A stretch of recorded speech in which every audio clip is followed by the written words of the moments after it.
This is Alex with Utah Sustainable Gardening, and this is my mini hive. I've got a second one behind it, but it's got no bees in it. I'm kind of keeping it around for quick storage frames and boxes, but I just filled this yesterday. I've got 2 frames and about 2.5 frames of brood with some pollen, and there are eggs in that brood, so it's really young brood. And what we're going to do is we're going to allow these bees to raise up one of those eggs as a queen. And to facilitate that, I've got a bottle with sugar water on it, because if I do not feed that queen, she's not going to be good quality. All I did with the bottle is it has a plastic cap, and I took a pin, held it with some pliers, put it up to a heat source, and I melted through the cap, so I've got really small holes.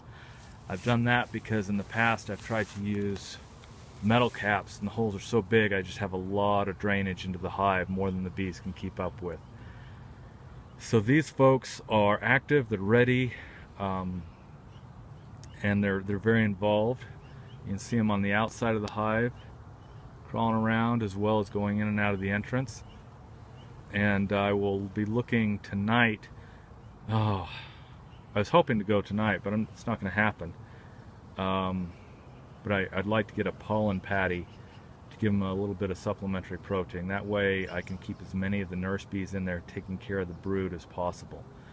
Again, the feeding, I know a lot of beekeepers who are more naturalistic like I am refuse to feed sugar water, but when I'm building a new queen, I've just got to have the quality food.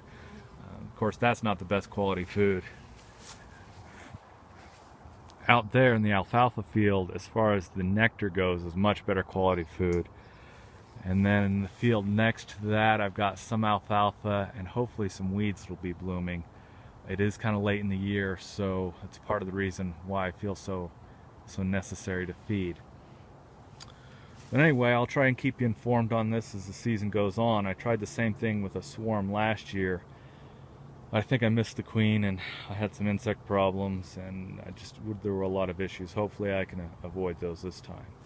Now, I've had my hives out here hoping to catch a swarm for some time, but no one's paid attention. But now that I've got bees in the other hive, they're out here checking out this hive as well, so that's kind of interesting. I've also, I don't know if you can see that, I've also got a lot of droppings from insects, so I'm going to have to keep a close eye on the insects, and hopefully I can control them. But right now, we're looking pretty good. Hope to be successful. This is Alex Grover with Quarter Acre Homestead, Manana.